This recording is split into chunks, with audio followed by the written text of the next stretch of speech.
Both of you ladies, Dawn is checking you in. She's tracking your time for class today. We're going to do that.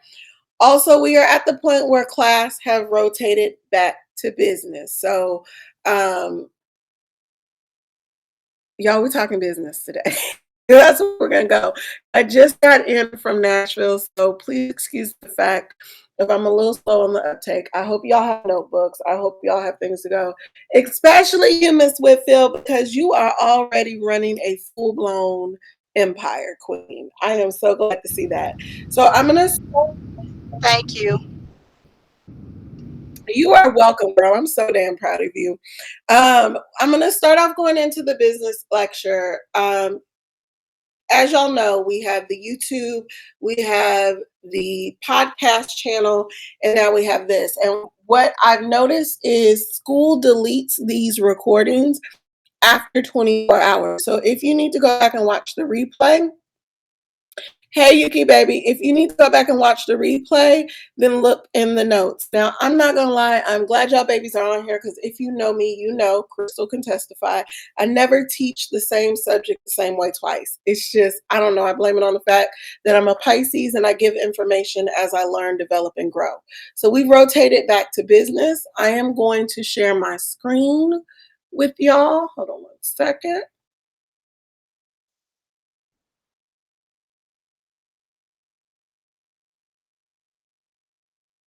We're going to start with the slides. Is it sharing the screen? No.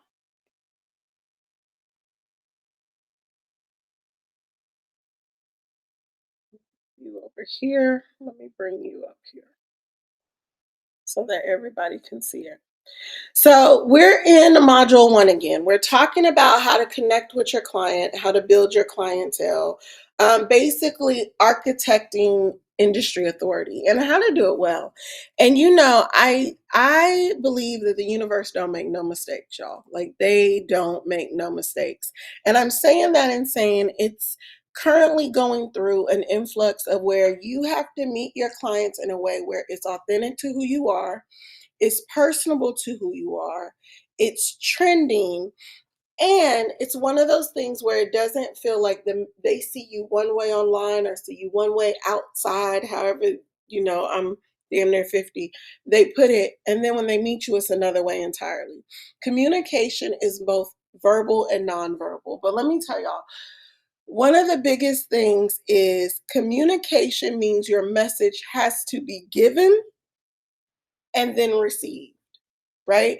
And oftentimes we feel as companies that as long as we're giving the message, we are just talking to the client, it is going to help us grow, not realizing that on the other end of that, the message ain't being received. It's not being received. And one of the things I want to point out to that is when this is done, don't do it right now. You will know that one of the things we want to push at Aesthetics by P Brown in a very playful, almost smart assery way is our Brazilian wax membership, right? And let me tell you, gold, it happened, right? And Donna's a little mad at me for it because our wax memberships and people asking her questions has been blowing up. But if you go to our social media, we literally did a splice with um, a viral clip. Well, it's viral now. Let me go that. And then at the end of the clip, we promoted our Brazilian wax membership, which honestly, we are now two people away from locking out the quantity or the amount of memberships I make available because I do make our memberships limited to no more than 20 people per membership. And then they have to go on a wait list.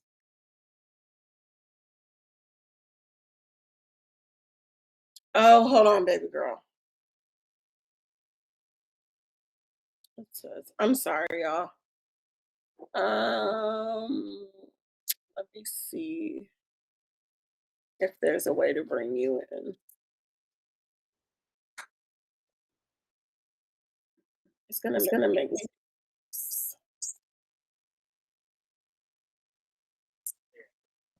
Okay, that works.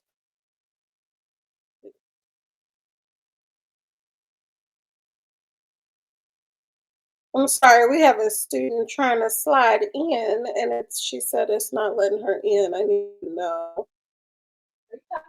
No, I was talking to the students. Hey, gorgeous, what is it telling you? Because we're on live now, so it should let you in.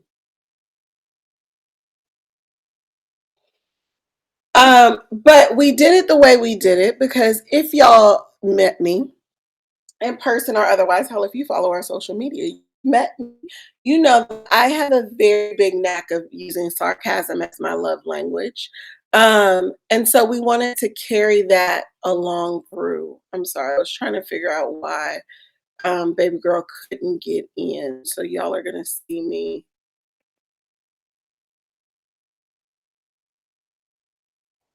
No, she should be good. I'm not sure why it's not letting her in. And so today we're going to talk about that communication style, not my communication style, but how to best connect with your clients. We're going to start with everything from writing styles and connecting emotionally to connecting with logic. And then we're going to segue that into business. And y'all, I cannot stress to you enough how this business section will probably be taught a different way than you heard it the first time. And we're going to probably do it 50 million different ways outside of that. If you are on Facebook, and you are not, and I'll drop it in our main conversation, and you're not a part of my free Portia's Inner Circle group, you should be there because as I'm developing portfolios, as I'm making business decisions, I'm also dropping those insights in that group because those entrepreneurs in that group, and there's somewhere around 377 of them, have been a part of my mentoring group for years. Some of them have.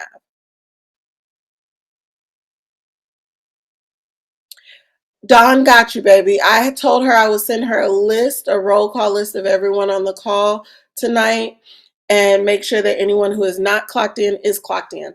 But thank you. Hey, beautiful. Also, while we're talking about clock ins, and some of y'all are doing it, I want to make sure you know that once y'all are able to get in a Jibble and clock in, it asks you what you're clocking in for. So make sure that when you're on the live, you select that you're doing your classroom on the live.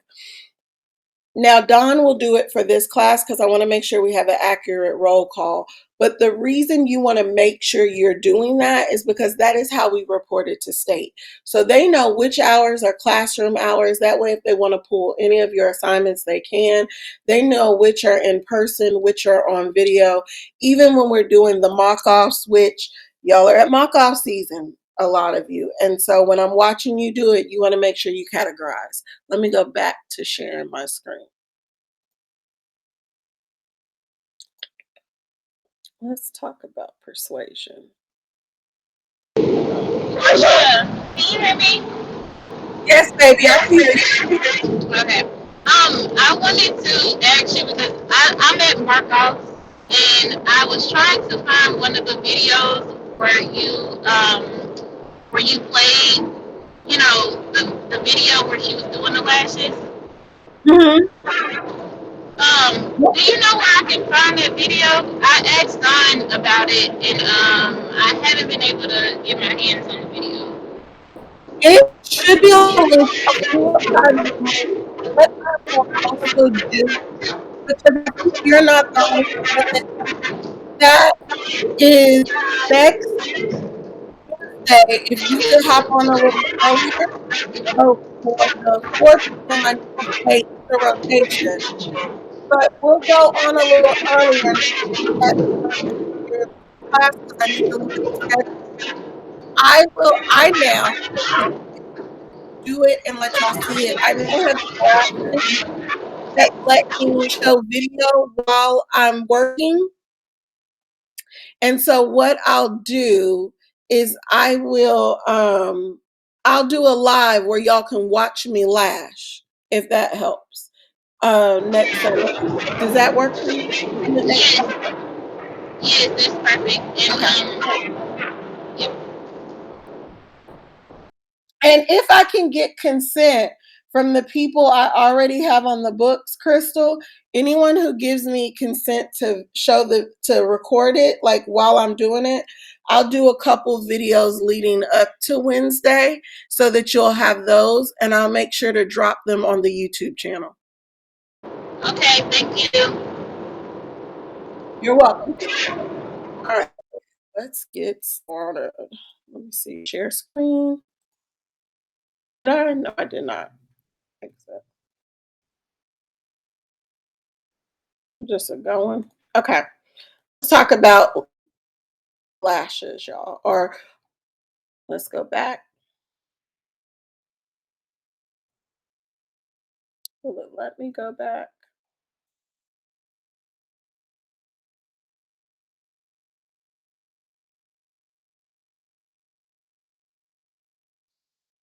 I think the very first one.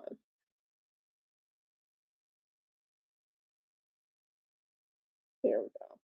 And then give it to me bigger.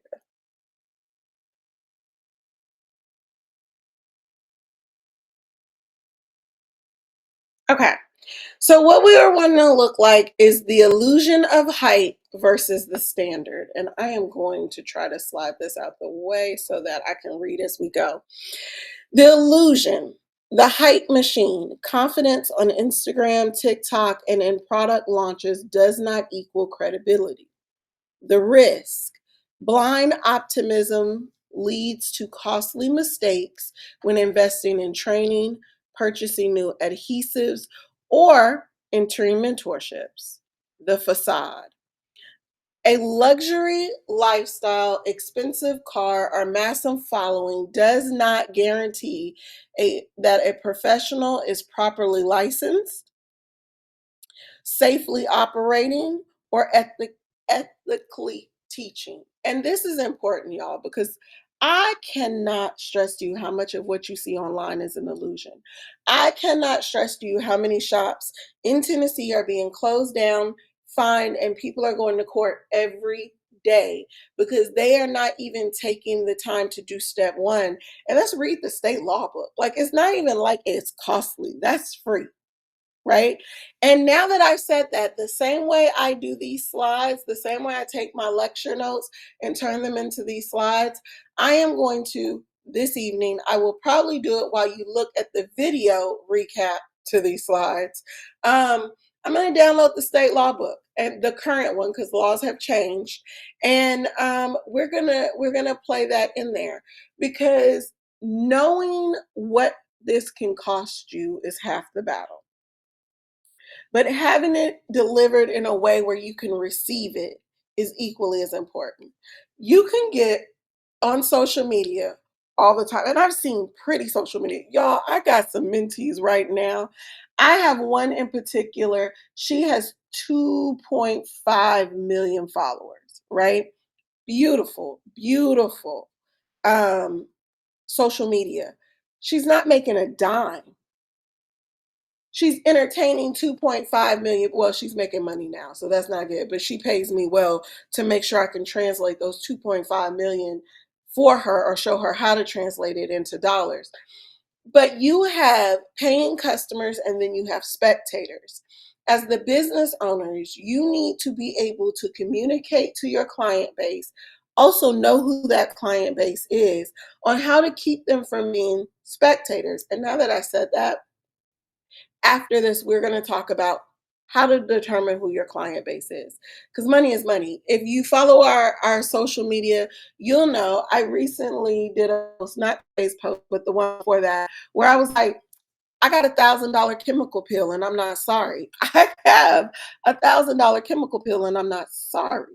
Because it's not for everybody, but the person it is for, I only got to sell one to make $1,000, right? And so this that we're teaching now is not about how do you reach the masses. It's about how do you reach the people and build the trust so that they pay you, so that you continue to grow and collect coins and make it through the seasons to come, right? So the standard, independent research, that is the ultimate shield. Protect your license, your clients, and your reputation. And step one in doing that is knowing and understanding what the law says, period, point blank. And then build your knowledge based off what the law gives you the right to do and what it tells you you absolutely cannot do. Okay? Verify the claims, questions, no damage systems, miracle growth systems, and unrealistic retention promises. The body is going to do what it's going to do, and it's going to shed every 28 days. If your lashes are not shedding in 14 and 28-day cycles, because no lash, your 150 lashes, so there's 150 per line. On average, there's 2 to 3 rows. So your 300 to 450 lashes per eye are not going to all be at the same point in the growth cycle at the same time. So they're going to do what they're going to do. So if this company is promising the retention of 4 weeks, something is wrong. It's either going to damage their eye and later have lawsuits, Latisse, or they're lying. Either way, it's a liability to you. If they are claiming that this is a foolproof system and it corrects all they're lying. They're lying. And what you can't be is the person who falls for the BS, right?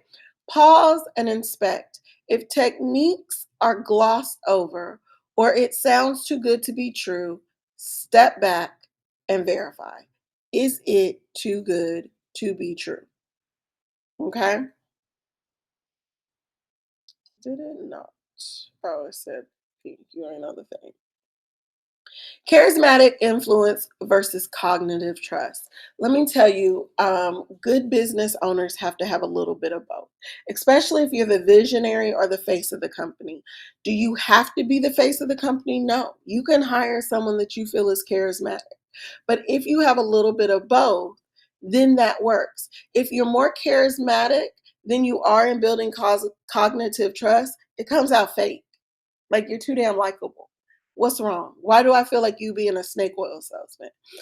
But if you lean too far into cognitive trust, which is a deep evidence based, facts based type style, then it comes off as Miss Know It All, unapproachable, and, just not very likable. I don't know why, because I'm an introvert. So give me the facts and say less. But telling you from not just personal experience, but scientific study. So let's talk about how that works.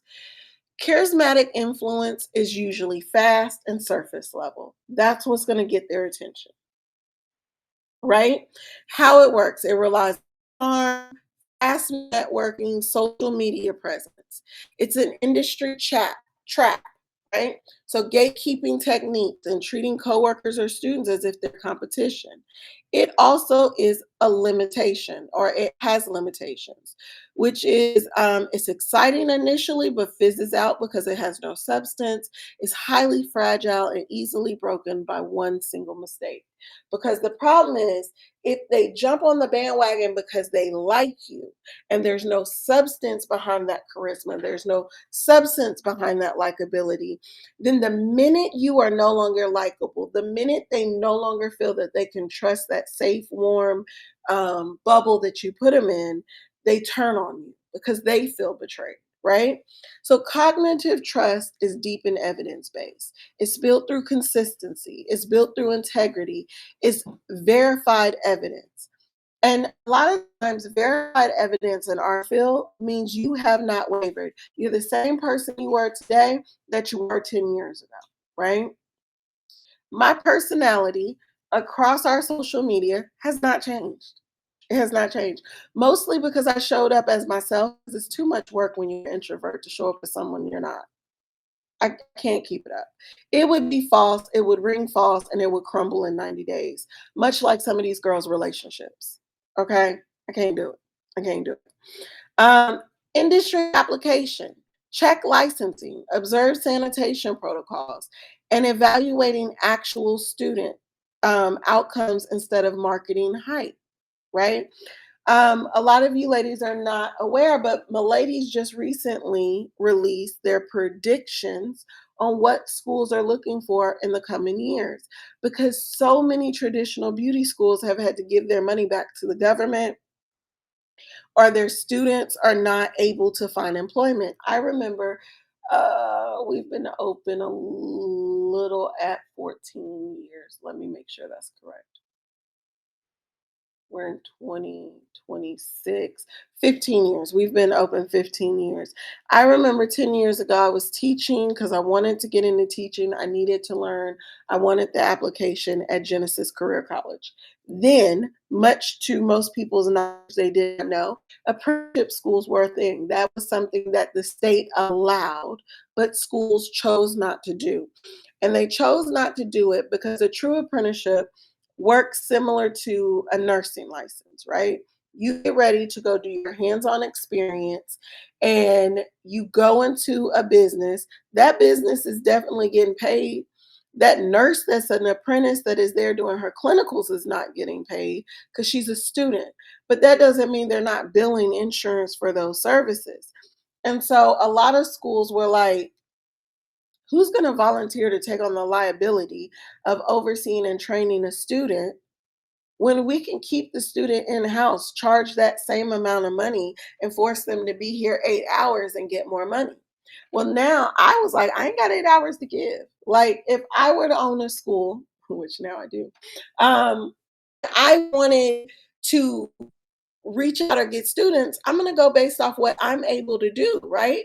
8 hours is a lot. Bills is expensive. Kids, family, recreation time. And then in most schools, if you go to like Paul Mitchell, Genesis, things like that, depending on your program, you may or may not actually have clientele to work on, right? I remember them saying 10 years ago that an apprenticeship style school was the dumbest thing ever. It was the stupidest move to make, right? So I did what any reasonable visionary would do. I started my own school. Because no, I know these are problems for me. So I know there are problems for everyone else. In doing that, though, I had to provide evidence. Now that miladies are telling these schools to do it, and all these schools are trying to do it, I have the state board going, submit your evidence, submit your facts. Who have done the apprenticeship with you before? We see that your students, and y'all, I'm so damn proud of my students. Within 7 years, with the exception of two students from the very first class, we have not had a single student not clear state board when sent and not clear state board and make lower than a 90. It is 90 or above. Mwah, and I'm so happy. Now, we've had one student who I'm wrong.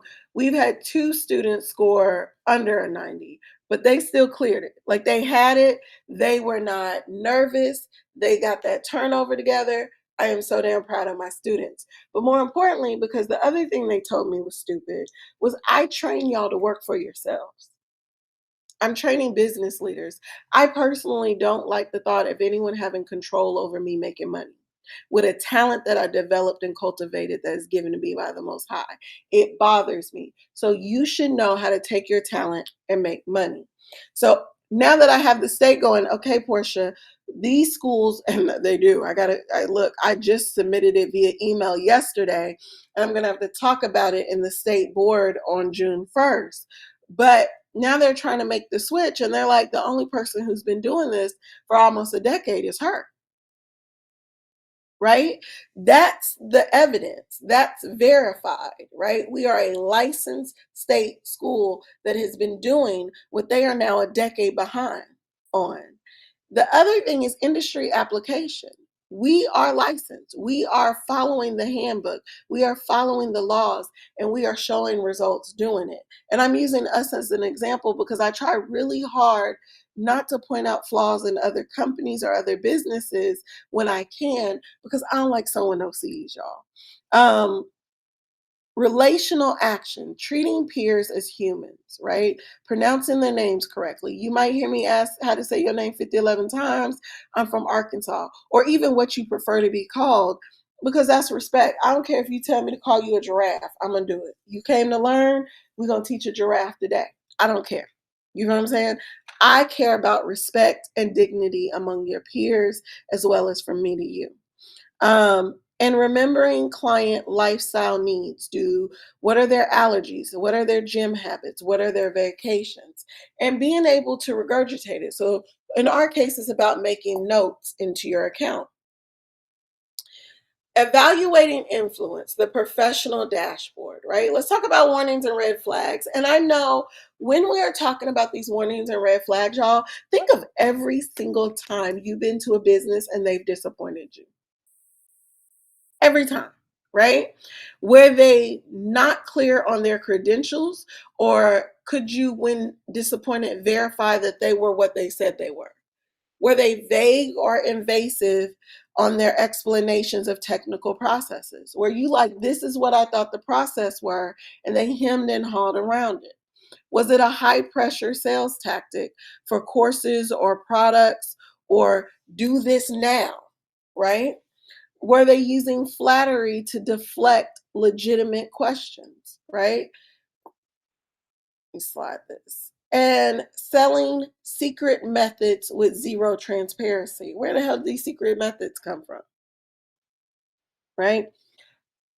We've all been somewhere and they're like, TikTok don't want me to tell you this, but join my free webinar so I can tell you. Whistleblowers happen, but usually they just blow the whistle and you be like, oh, shh, I'm not supposed to know this, but now I can't unknow this, right? You want to be transparent. You want verified certifications and credentials.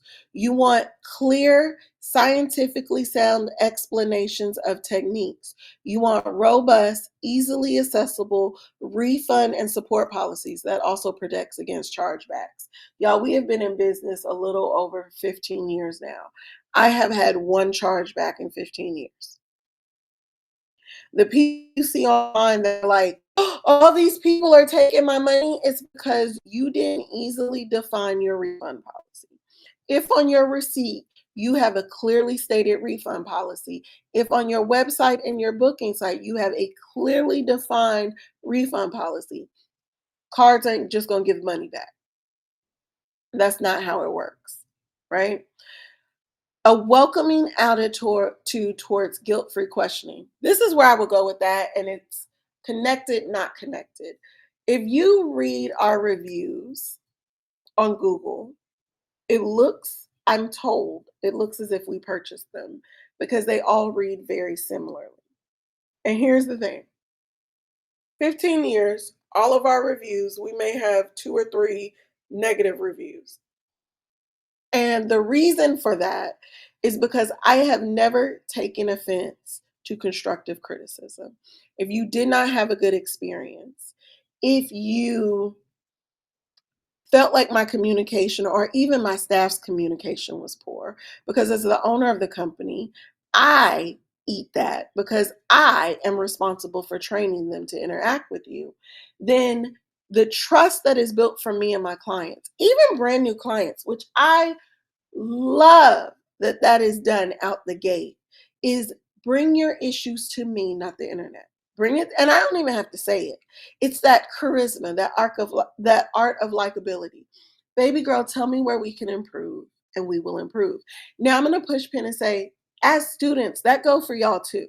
Okay, I'm a pioneer in this, but I'm still learning as we go. It's why Crystal will tell you this way I'm teaching the business with the slides and that is not the same way when her cohort started. Am I wrong, Crystal? I don't know if she can. She might be driving. That's right. Thank you. I just wanted someone to co-sign, girl. Yeah, yeah, that's right. Yeah, yeah. And the reason I want y'all to know that is because we're gonna always evolve. Always have access. Girl, we are looking at your hand. I don't know if you can, Crystal. My bad. We are always evolving as a school. I take what you give me in feedback and I try to just elevate. I try to get better. And you have to have that. If you have that same standpoint with your clients, please give me feedback. I even ask, like when they're done, I'm like, what did you like about this experience? And what would you like to see me change about this experience? I've had people come get locks done with us, and then they'll go to another loctician because they can't get in with us. And y'all, it tickles me because they'll come in and they'll be like, no, I know it's a little off. I went to go see it. And I'm like, great. Compare and contrast. Give me, some feedback. What did you love about them that you would love to see here? Would you, because loyalty means they'll feel guilty. They'll feel like they're cheating on you. When I want your loyalty, but I don't want it at the cost of your guilt. I want it because we're the best. I want it because we're good at what we do and you feel at home in this establishment. We are a tribe. So give me feedback. And I had one client that was like, Portia, they charge by the hour, just like you charge by the hour, but their loctician was quicker, which made it cheaper. I really wish Mo was quicker. And I was like, bet. But Mo was almost 50. She's 49. Let me put you with Laisha, who's 29 and has been raised by Mo. So she got Mo's techniques, who went to school in Atlanta to learn the latest and greatest. And her speed is a little more, and then give me feedback, right? That builds trust because now that client, and this is a real life scenario, who was like, I only want Mo, I only want Mo, by going to this other braider, she got to experience a quicker braid. So now I have to work, I'm at this locks. So now I have to work less hard, because it was hard, to get her to try the younger, quicker loctician because of that experience. And you know what? She loved it. She loved it. She loved the price point. She still felt at home. She still felt connected. And now the trust is I can come and tell Portia when I have a problem. Portia will make adjustments. And rightfully so, because Portia is asking for your coins, right? You want to make sure that you are creating that environment. And let me tell y'all, early on, 15 years ago now, I was listening to this podcast, and it's hard to find it now, but I think you might be able to find it on YouTube. And it's called The Art of Likability. He is hilarious if you get it. I'll look on YouTube to see if they still have snippets of it because the podcast itself is no longer up. Um, but one of the things that became abundantly clear is people will stay with and spend money with people they like, trust, and know. And the one thing I hated about schools and businesses is if you were only nice to me when I was swiping my card, and if you only acted like you cared about me when it benefited you. And the thing y'all will find about me is you're going to get the same portion now and 5 years from now. All of my students will tell you that. I am always here for you to talk to and help you grow. Now, you may not always like the feedback I give, right? But I will always give you the feedback in love. Why? Because you shouldn't have to learn from the same mistakes I did. You shouldn't walk into the same bear traps I walked into. That being said, I will give you my feedback and then I'm going to be like, but learn because my experience may not be your experience, right? You might do it that way, and whereas it bit the out of me, it might create a mountain of fortune for you because what God has for you is for you. And some learning experiences have to be learning experience. So there are no losses in the journey, right? But I will always be genuinely here to receive you, listen to you, and help you develop and grow. And so those are things that you want to look at when dealing with my company, when looking at my business. What are the things I hated? What are the things I wish someone had done for me? Right?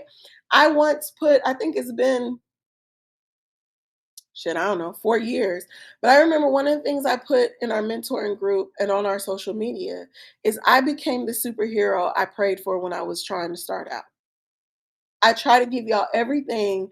I wish people didn't gatekeep because let me tell you what I feel about gatekeeping. There's more than enough out here for everybody, y'all. There is no industry that is suffocating. You just can't deliver it. 10,000 people can't deliver it the same way. That's a saturated system. But there are 5 different learning styles. And someone is leaving a learning style out. If you can, Miss Rachel is Miss Rachel because Miss Rachel is hitting three of the four learning styles or five learning styles, right?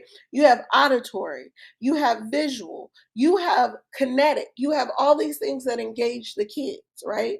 No matter what you do, the money is there. The people who gatekeep, in my opinion, are people who have limited knowledge.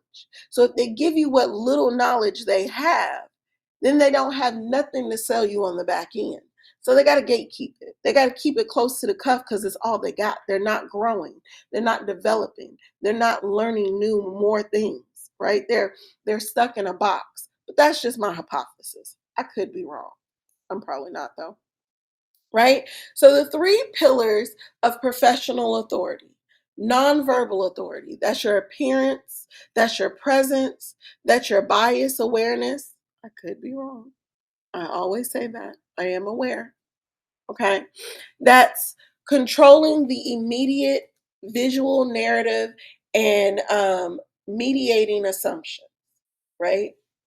Let's have a conversation and then walk around it. I want to point out that in the recent video that we currently have going ridiculous numbers on our social media, I'm talking about, I think we're over 15,000 views at this one on today's. And I'm not even going to hold you. I knew it would be funny. I thought it was funny. I didn't think it would be 15,000 views funny. I'm glad it's making me money. That was the end game. But if you're looking at it, we're promoting our Brazilian waxes. What I did not do in this Splice video, because the guy in the video was talking about the fact that the girl needed a wax, right? And he was doing it in a very condescending way. What I did in an equally condescending way is talk about a solution to the problem and the price point at which you can find it at our business. I didn't tear anyone down because that's not who we are. We're tribal. I did it in a way where no one focused on the fuckery that came out of his mouth. I mean, it was funny, but it was uncalled for. And I looped it around to the business and what we offer only, right? That's nonverbal authority. It's not about what I said, it's more about what I didn't say. It's about how I handled that because you can go viral for all the right reasons or all the wrong, right? Relational authority, persuasion, rhythmic and boundaries, work and boundaries. Okay. Building unshakable cognitive trust through logic, credibility, and empathy. Here's what I know, y'all, and I mean this for love, is if you're critical of someone online, your client's fear is always going to be that you're going to give them that same criticism if they don't meet the mold or image in your head, right? If you criticize or talk about clients to clients in your treatment room, your client is going to not trust you because in their mind, you're going to talk about me when I'm not there. Now, do I got jokes all day long?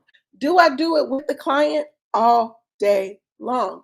The jokes, the stories, the things you hear me say on repeat, I said it to the person first and I got their permission to repeat it to others. So it became a tribal, note the words because that's the brand, a tribal community conversation, not gang up on this person, not pick on this person. And anyone who knows me knows that the one thing I do not tolerate, y'all, is bullying. I can't stand a bully. And I am always for the underdog, and I will go in so disrespectfully, mostly because I have the intelligence level, the sarcasm level, and the vocabulary to do it. Right? So, as a tribe, we're about supporting, uplifting. You can laugh at people's mistakes. If you can only laugh at their mistakes if they're laughing at it themselves. You can only criticize something if you have a solution. Period. That's how we operate. If you don't, I ain't trying to hear none of that. You know what I'm saying? Structural authority. And I want to say on all of these pillars, notice they end with authority. Because as the business owner, you are the police. You are the authoritarian. If you crumble, if you fold, if you lose grasp of the situation, of the tribal communication, that's a direct reflection of you and your business. Okay? There's no excuse for that as the business owner. It's no, well, they're grown. Why are you creating an environment or a space where people feel comfortable enough going left? You feel what I'm saying? Structural authority, written communication and policy, protecting your time, protecting your license and business through precise, confident writing. The appearance of biases and the filter of professionalism, right? Skill and value is perceived authority. The bias is usually somewhere in between. That's why we're doing it as a funnel. Your skill and your perceived value. Because let me tell you what I've learned in these mini is people's actual value and their perceived value sometimes don't meet up. It's why you will hear me say, find your clients, get your clients while you're a student, charge what you're worth while you're a student. You want, if there's going to be a discount, do it while you're a student and an apprentice because the perceived value is always lower if you're learning the task, if you're a student. But don't do $20 lashes that fall out within a week and try to charge $150. Don't do that. Don't do that. Because now when you have a $120 skill level, no one is going to trust that because you overvalued your skills out the gate. So how can they trust you know the value of your skills now? Right? So that bias filter is somewhere in the middle. And its professional standards are sometimes rooted in outdated norms.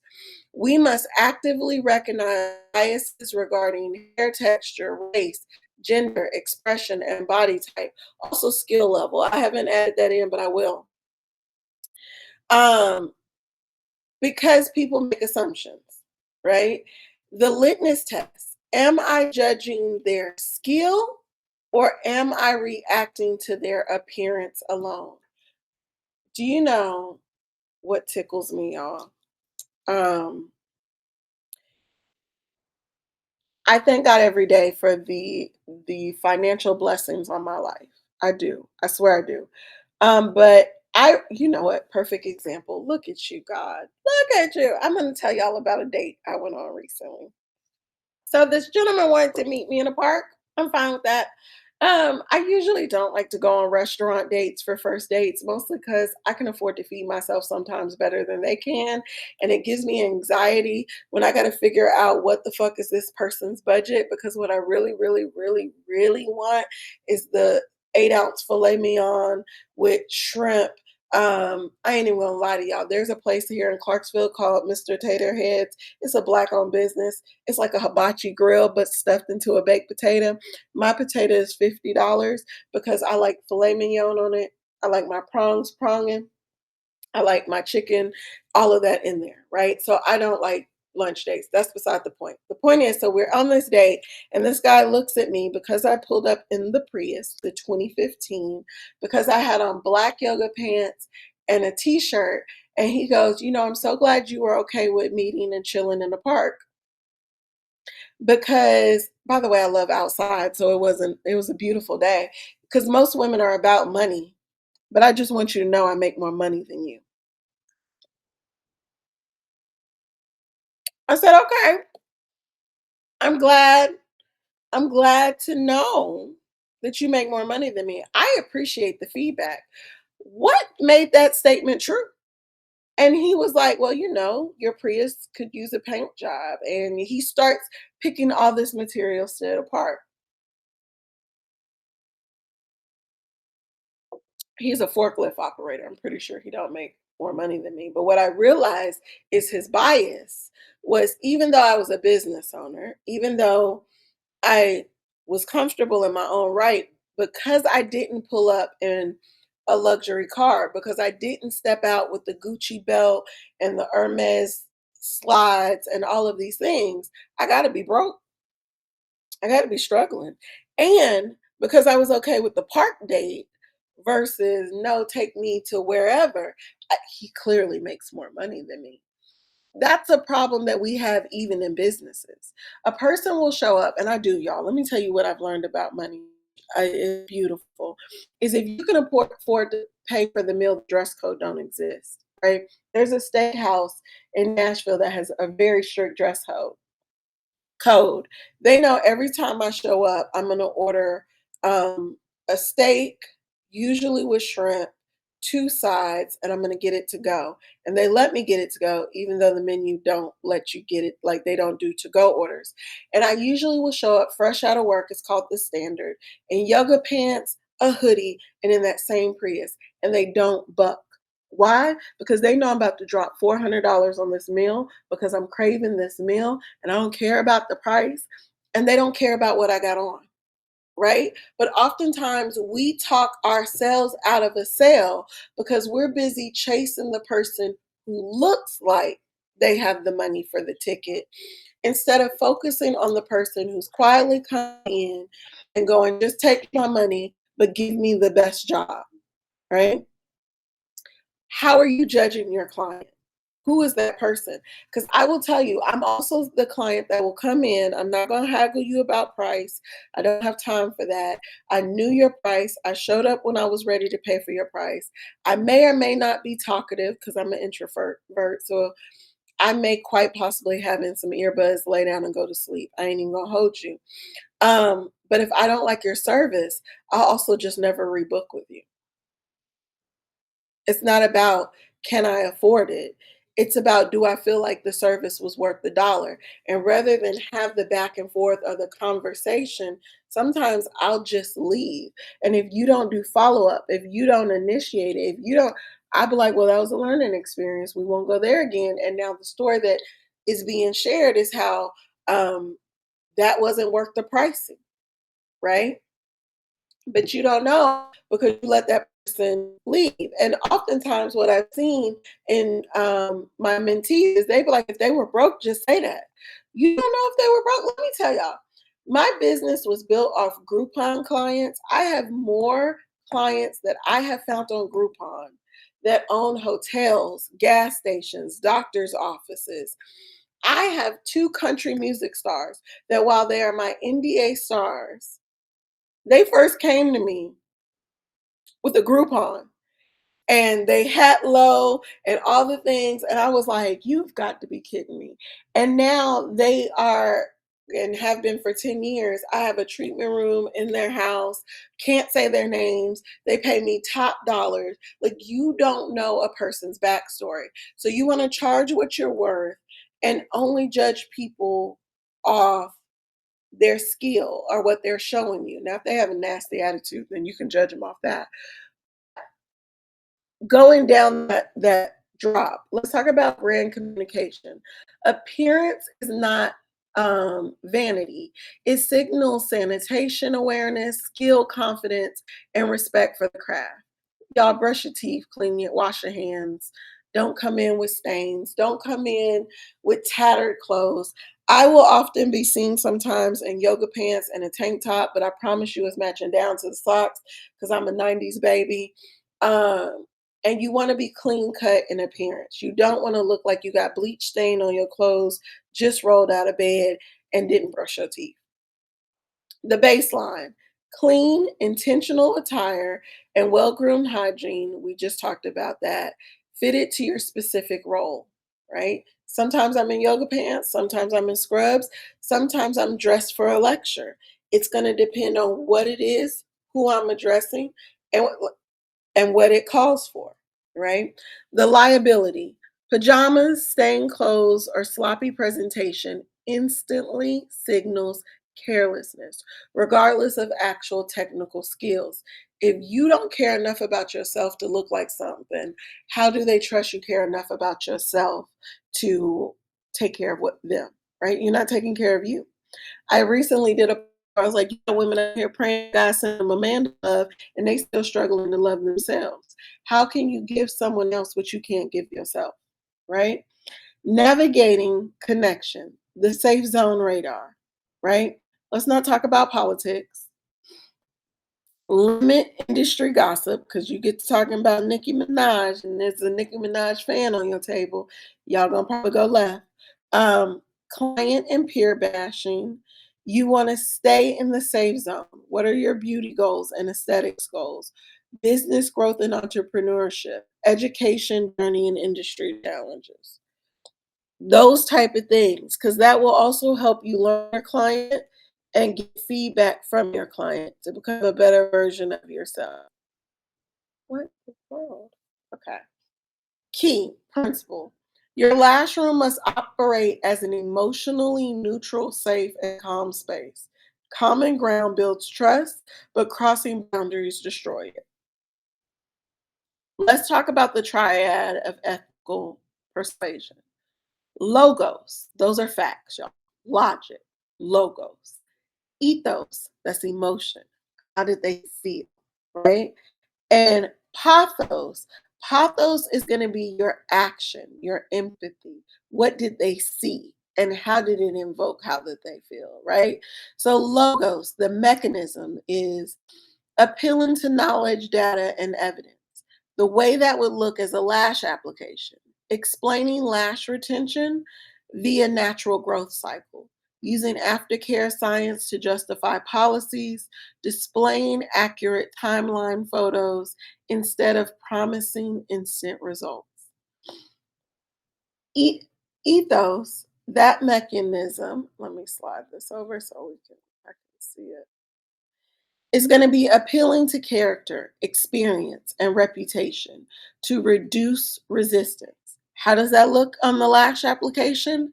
Highlighting your license, specific certifications, verified client retention rates, and maintaining a consistent online presence.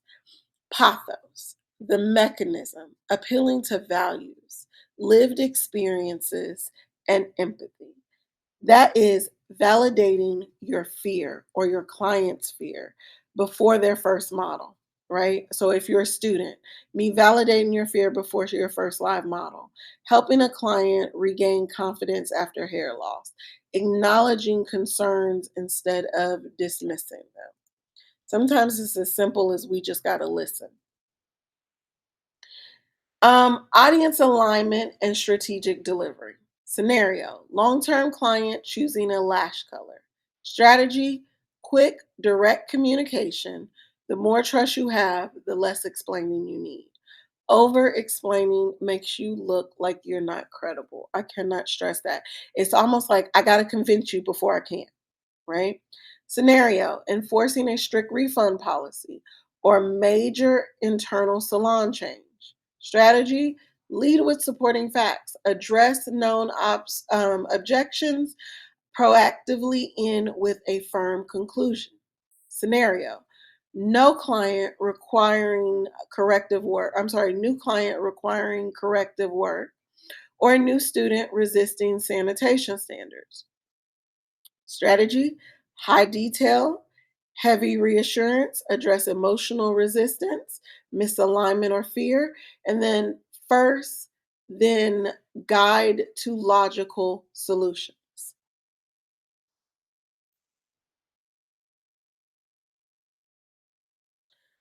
Structural authority and communication efficiency, right? Messaging apps. We all use them, we love them. Here's the thing. They're reserved for quick team updates and immediate schedule changes. 90% of your communication with people you work with, whether it be your clients or coworkers, that should not all be done through messaging. Text messaging, Square. It's one of the things me and Dawn talk about a lot because there'll be certain things where I'm like, she'd be like, yeah, yeah, I text them. Dawn, that requires a call, right? Not everything text message is reserved for quick updates and immediate schedule changes. Hey, I'm stuck in traffic. I'm on my way, but I'm stuck in traffic. And if you know that that client doesn't respond or read their text message often, you might need to call them, right? That call is a sign of respect. If you call first and don't get them, then shoot a text. Hey, I just called. It went to voicemail. Just wanted you to know I'm stuck in traffic, right? Email, the standard for enforcing policies, sending confirmations, and formal follow up. That's very cut and dry. Baby girl, did you get my email that's telling you I'm not going to see you next week? Okay, that means I'm not seeing you next week, right? Those are what emails are for. Memos, those are utilized for internal procedural shifts and salon changes. This is what I will say about memos, though, y'all. Sometimes you need a memo to yourself. Utilize them to yourself, develop the system, get into the habit. So as you grow and you bring on other staff, and you be like, hey, did you check your Notions app to see what memos I threw up? You now have a habit because you did it when it was an employee of one. Letters, that means in the mail to the client. The highest of formalities, used exclusively for vendors, legal matters, and official partnerships. And then your reports. These are data-driven delivery for sales tracking, client retention metrics, and educational outcomes, right? Let's talk about the structure of a purpose driven message. Now, I want to pause here before we go there, and I just want to get a pulse on it. How are y'all doing so far? Is everyone still with me? If so, just say yes in the chat if you can. You're with me, Crystal. Thank you. You with me, Miss? I knew Miss Louise would be. Okay, okay. Andrea, you with me? Yes. Okay. You too, baby. You still with me? Yuki said, I'm listening, but I'm busy. It's okay. Oh, wait, you got the chat. That's what I like about you, Queen. Okay. I got everybody with me. Thank you, Queen. You got the chat. I like that. Okay. Let's see. We're going to talk about the structure of a message. Because I think, and for those of y'all who we're going to slowly incorporate AI. But I feel like what we lose in communication with clients is the proper structure. Like it either becomes too friendly or not friendly enough, right? So late arrivals past 15 minutes will be rescheduled, right? Identify your argument. That's what we did here. Identified your argument. Do not bury the lead. Late arrivals past 15 minutes. Then put the most important information first. Time is money, right? Will be rescheduled, period. I don't care if your next person is an hour later. What you don't want to do, I won't say that. If that is your policy, is what I'll say. Because it sometimes things happen and we shift times. I've done that. But we are very much at my salon a what's good for the gander is good for the goose salon. So when we do that, one of the things that I don't think people realize is we have a policy where if you're 25 minutes late, I'm sorry, 15 minutes late, we charge you $25. If we're 15 minutes late, we give you a $25 credit, which comes out of the staff's commission because why aren't you on time? Right? So if I have to shift appointments down, that's $25 for each person I had to shift. If you absolutely have to get a service that day and I need to make those shifts, you need to pay me that money. So your appointment just went up. And that's only if I have the time and ability to do so, right? This policy ensures, because this full thing is the message, we're breaking the message down into three parts. Not burying the lead, late arrivals past 15 minutes will be rescheduled. Then we're going to follow that to the client by saying, this policy ensures we do not compromise the adhesive curing time or impact the next client schedule service. This provides a logical context to why you ain't seeing them, right? If the message may be unpopular or face resistance, follow it with supporting facts because you can't argue with facts. It is what it is. I can't cut your drying time short. and I can't push their appointment back without consequences.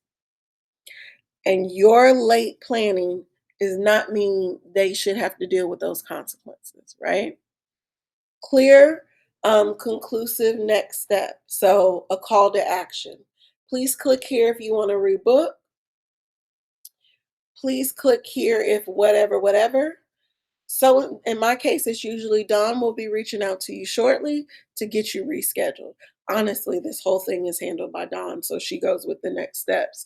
But the call to action, the resolution, right? In with a clear conclusion. Rule. If your message lacks a clear purpose or argument, do not hit send. A lot of the back and forth you see, in my opinion, on the internet is because the lead gets buried in the 50 million paragraphs of policy. Write your policy and then figure out how it needs to be delivered. When they book an appointment, your cancellation policy needs to be right at the top of your booking. And it should be short and it shouldn't be 15 paragraphs, right? And then when they get that reminder email, it should be right there on that email. And then when they get their e-receipt, it should be on their e-receipt. There are several touch points where they had the opportunity to do it. If you use a virtual assistant or AI assistant, when they call, then that assistant need to be like, just as a reminder, and give that policy, right? It's how you prevent chargebacks. Let me make sure. There we go. When you are looking at the linguistics of it, the anatomy of your language, right? If it's confident language, it's going to be projecting authority. Phrases to adopt, right? Direct, confident statements rooted in experience and policy. We recommend washing your lashes daily to ensure maximum retention and follicle health. We recommend the result, it establishes boundaries, increases cognitive trust, and signals competence. I do not personally recommend that they wash it daily, but that's neither here or there. It's honestly going to be based on you as a lash tech. Uncertain language gives them wiggle room to play in your face, right? That's important. Hold on, make sure this doesn't, because y'all know my laptop will quit on me so quick. It will be like, "Oh, you were trying to work? My bad."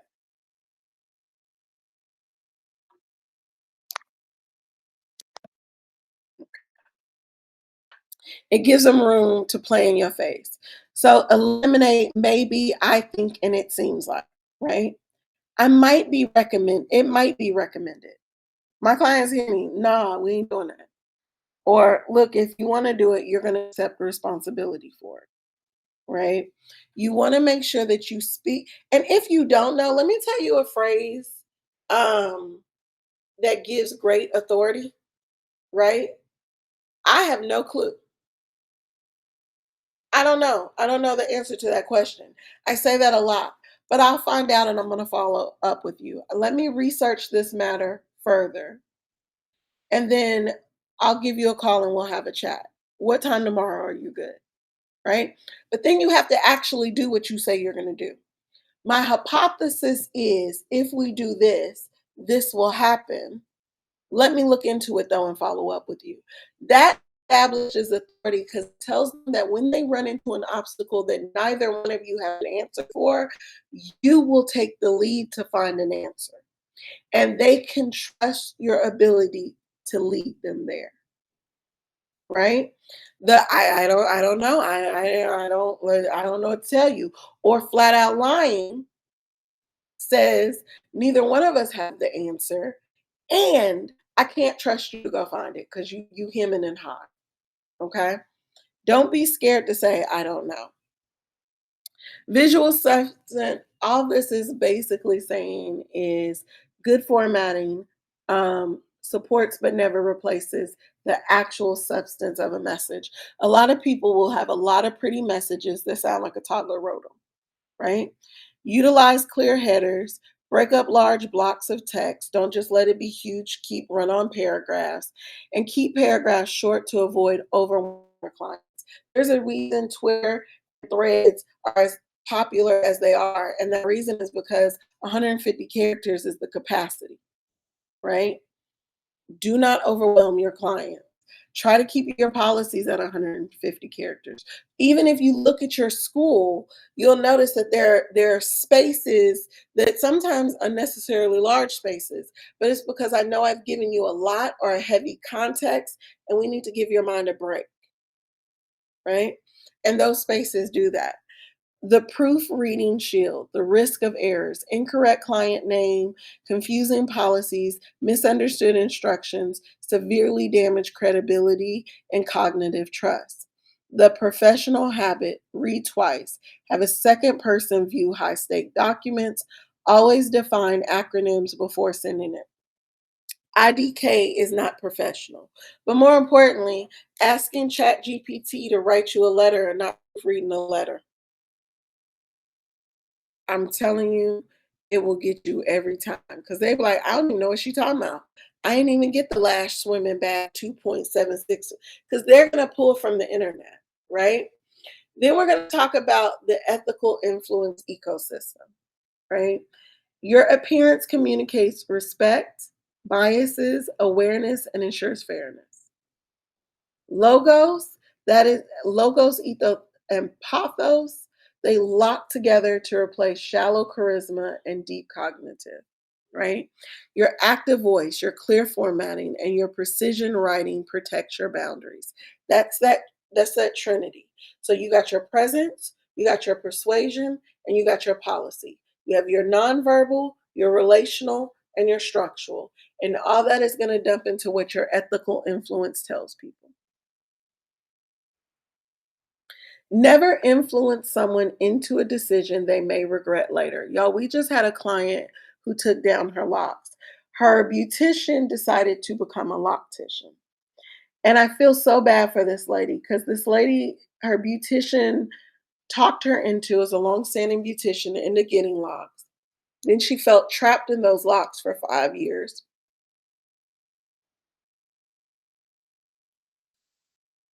Don't ask me why I'm alternating between coffee and pink lemonade. I swear I judge myself sometimes.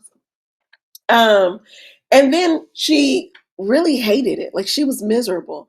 And she ended up having to pay us 2 grand because she had a lot of hair, $2,000 to take those locks down because the person she trusts influenced her into a decision that she later regretted because she didn't really want it. What she wanted was to keep her hairstylist, who she eventually left anyway because now she doesn't trust her because she influenced her into something she really did not want.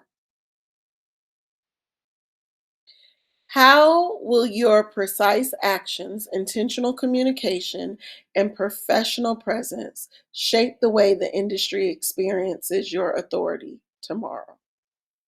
Right? Let's go back. Hold on one second, y'all. I need to move this over.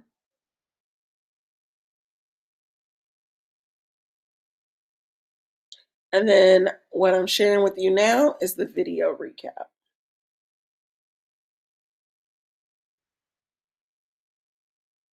Look at this perfectly polished aesthetic. It is exactly what we are taught to aim for in the lash industry.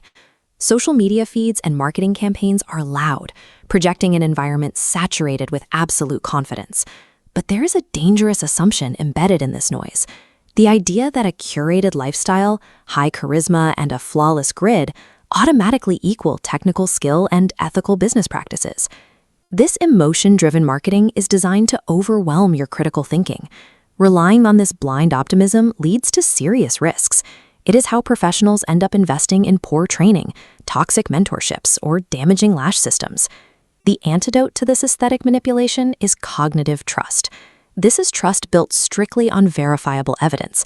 Things like active licenses, strict sanitation protocols, and consistent clinical outcomes. Making the shift to cognitive trust requires discipline. You must pause and aggressively question product or educator that sounds too good to be true.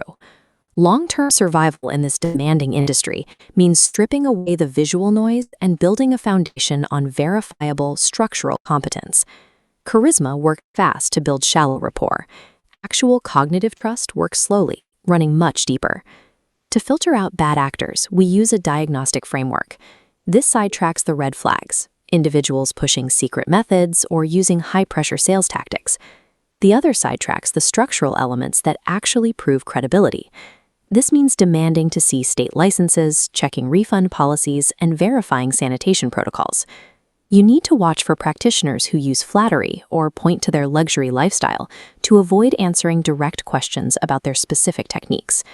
Verifying claims is a non-negotiable professional responsibility.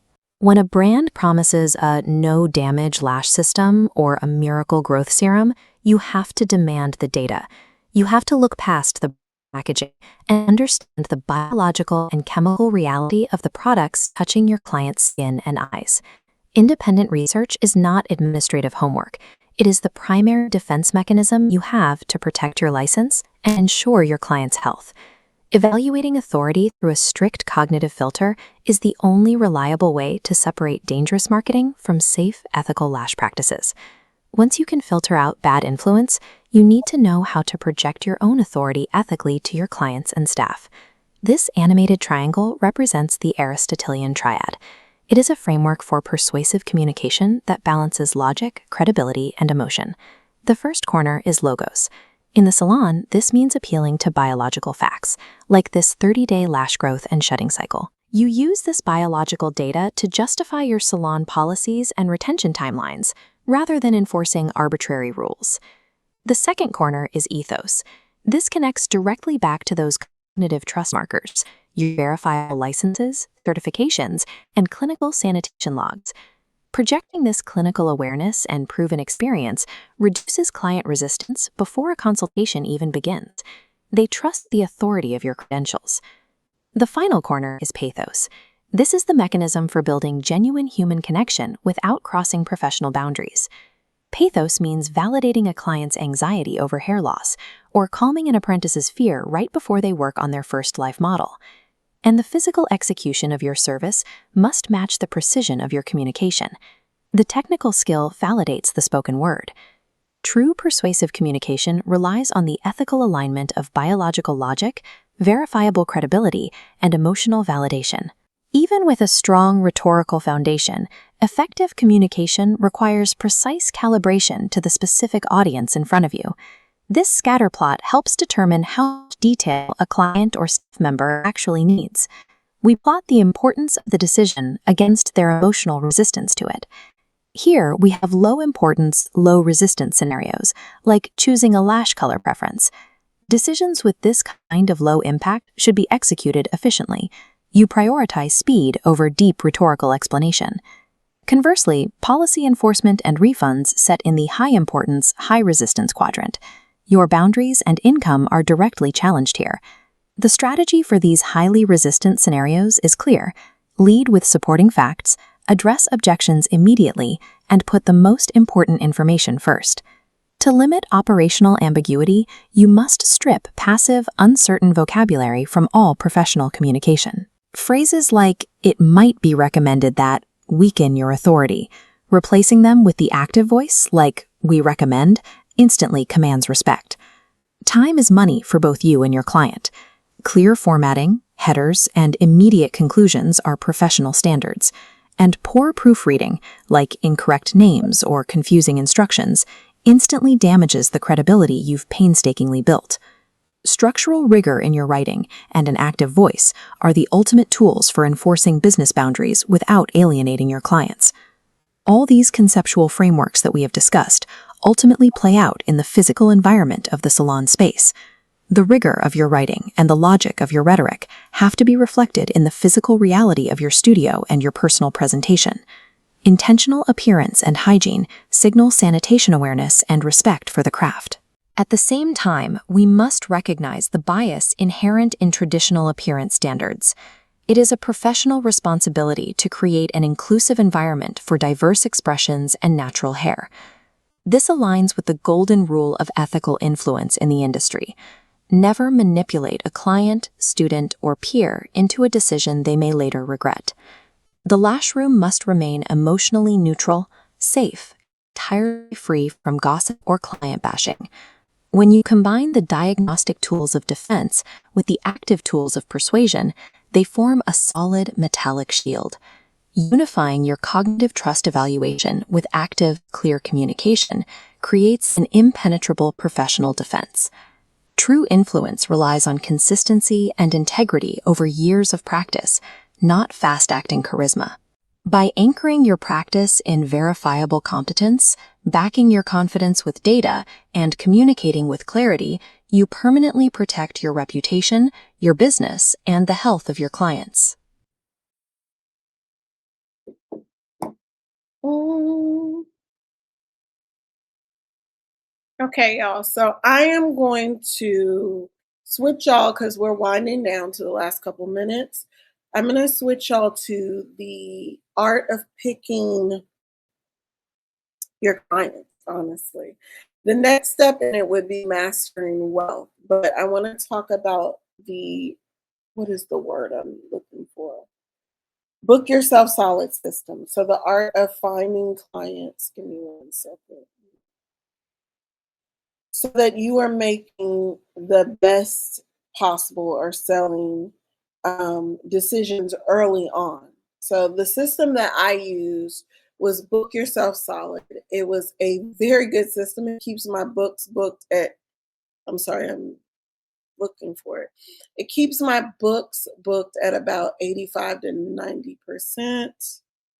Spiritual self relaxation. Here we are.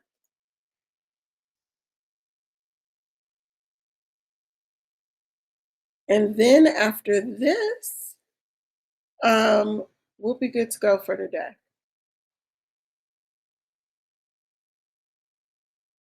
Welcome to The Explainer.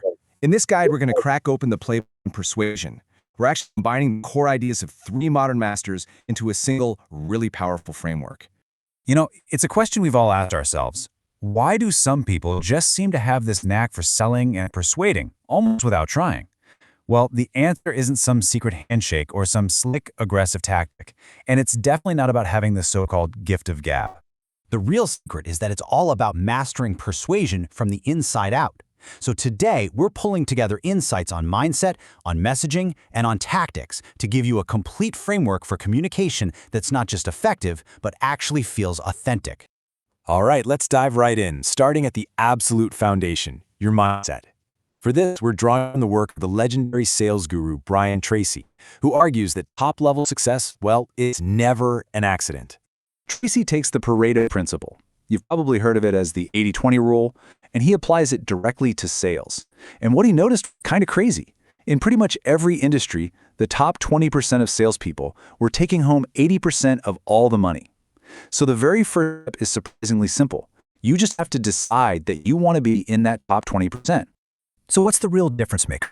What is it that separates those top performers? Tracy calls it your self-concept. A good way to think of it is like the master program running on your subconscious computer. It dictates everything you do and, most importantly, how much you truly believe you're worth.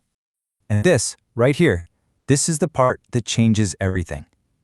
Tracy says your mind basically has a financial thermostat. If you internally see yourself as, say, a $50,000 a year person, your subconscious will literally find ways to sabotage you to keep you right there. To earn more, you have to consciously go in and raise that internal setting first. So the big question is, what's keeping that thermostat stuck on low? Well, Tracy boils it all down to 2 massive subconscious fears, the fear of failure and the fear of rejection.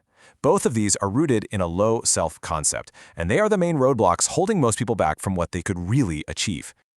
Okay, so once you've dialed in that inner game, once your mindset is rock solid, it's time to focus on the outer game. And for that, we're going to look at a super powerful messaging framework from marketing expert Ashley Brock. She calls it the RAIN method, and it's a really clear 4-step process. First, R is for resonance. Your message has to connect to a real, tangible problem. Next, A is for articulation. How you say something matters just as much as what you're saying.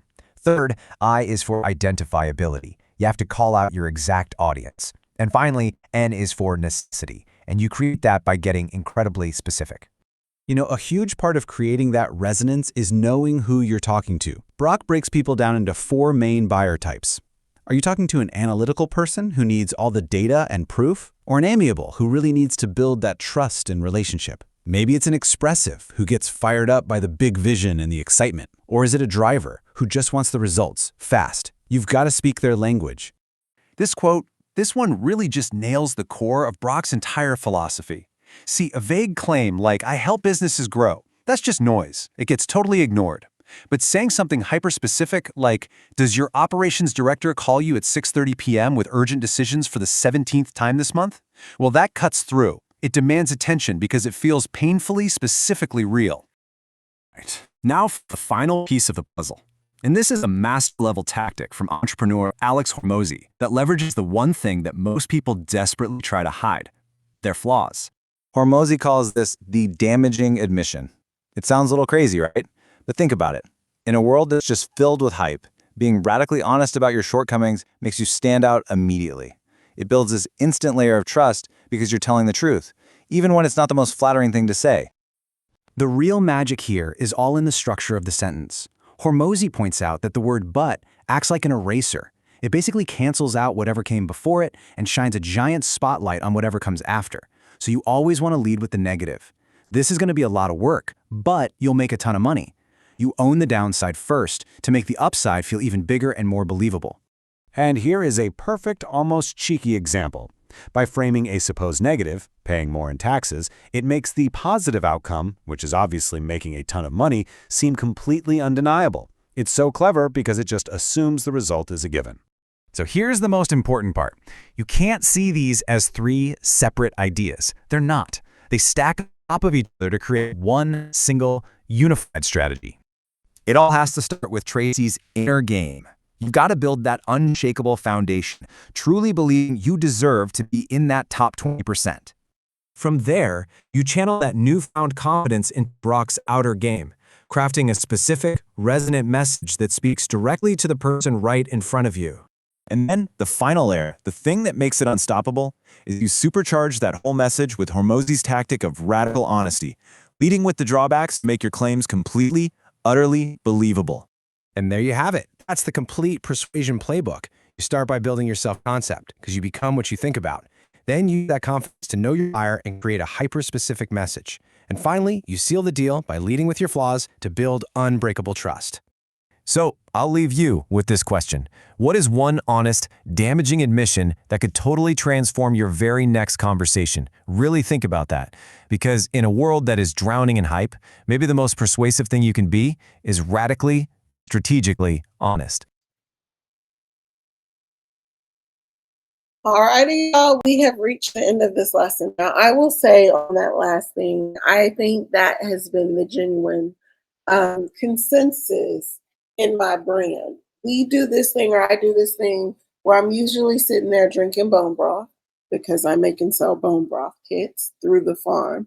And it'll say something like drinking my skincare while thinking about my day, and it'll have affirmations going over it, or an audio sound, an affirmation sound, and they're really popular.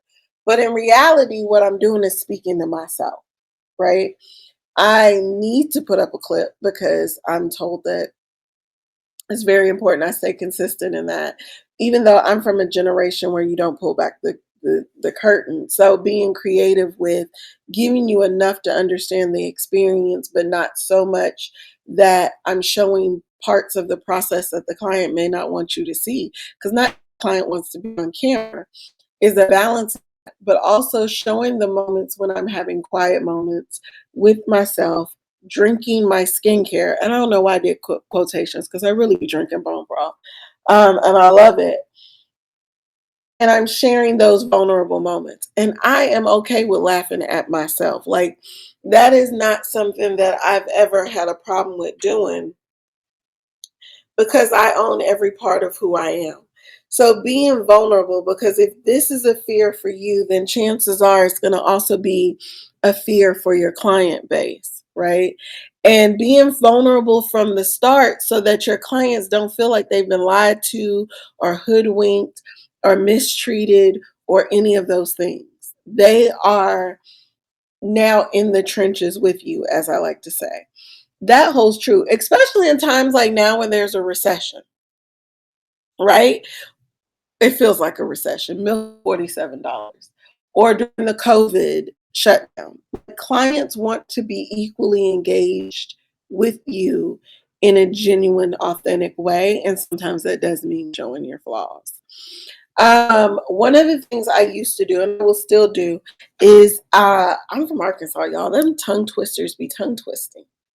Okay. So sometimes when trying to pronounce certain words, I'm like, look, I'm struggling to say it, but I can spell it. You know what I mean? I'm very genuine. And whereas in other situations that discredits somebody's knowledge level, I've made it, I've perfected it and owned it to the point where people are like, yes, she did say she was from Arkansas. Okay, that is a tongue twister, things like that. And so if you make it awkward, they'll make it awkward. And unfortunately, in today's society, if you make it seem like a big deal, they'll drag it to hell. So own the flaws. Let them know that this is who I am, but that does not take away from the fact that I am equipped and empowered and here and perfectly capable to help you. Okay. I am looking your notifications, y'all, because it does send you a notification in school when these recordings are available. And then they disappear after 14 days. I want to say they erase them from the cloud. The problem is sometimes they let me download it, sometimes they don't. The animations that y'all see when we're on these, those are mine. I can put those on our YouTube page. So I'm going to do a mass upload today of those when we get off. So all of the ones that go with all of the lessons will be up there. And then there are audio actual podcasts that goes with each lesson. And the one for this one has just been done. So I'm going to do a mass upload of those today too. Do y'all have any questions before I sign us out? Yes, ma'am, I have a question. Give it to me, beautiful. How do I clock in again? I didn't catch that So in the beginning. in your case, you haven't gotten the Jibble login yet. Dawn Okay. texted me and said for you and Crystal, it was giving her some weird warning sign. So she's clocked you in and out today, but you should have an email from Jibble, Jibble, both of you ladies. Um, as soon as we can figure out what this, it's something about, girl, Jibble has been killing me with the geotags and all the things. But once I figure out what it is given Dawn, you'll get an email. So just keep a lookout for that. And then you'll be able to download the app and then clock in and out using the app. Okay, and then last question, how do I submit my work? Dropbox. Have you not gotten the Dropbox submission link? No. I will make sure you have that when we get off. I think I need that too. Okay. I will give you a link to Crystal. When we get off, I'll be a text to you with the link to get it to your Dropbox. I will tell both of you ladies this. I am a Pisces. I get distracted. So if you don't have that link in 30 minutes, text Dawn. I got distracted. So You'll Okay. have yes, that. and I'm Pisces too. Girl, 'cause in my mind, I'm now like mass uploads, text link, Jibble. I promise. But I want to get it to your Dropbox for the day, and I want to get those uploads back to you by election. If you don't have the Dropbox link in 30 minutes, text Dawn. Any other questions? All right, queens. I'm going to say thank you all for being on this. Y'all stuck with me the whole time. I appreciate that. If y'all have any questions outside of this, even when you're watching the replay, put them in the comment section on the first. Thank you, girl. You always make me feel like I'm a good teacher. Put them in the comment section on the main message board, because if you have the question, chances are someone in your class has a question. And then if I don't see it before Sunday, just know on Sundays I'll sit down and go through it. Okay. On that note, ladies, I'm gonna send you the link, then find something to eat, then do the mass updates. I made notes. And I will talk to y'all next week. Bye, Queens. And don't forget to start scheduling your one-on-ones. Also, Crystal, when you get time for your mocks, if you schedule your one-on-one, we can also do it together live. So not only do you have the virtual of us doing it, but we can start working on your mannequin too. Beautiful. Okay, awesome. All All right. right, I I'm will gonna see get with you ladies later. you. Okay. I just got Perfect. to with all this schedule. Okay. I think it said next week. It cut out a little bit.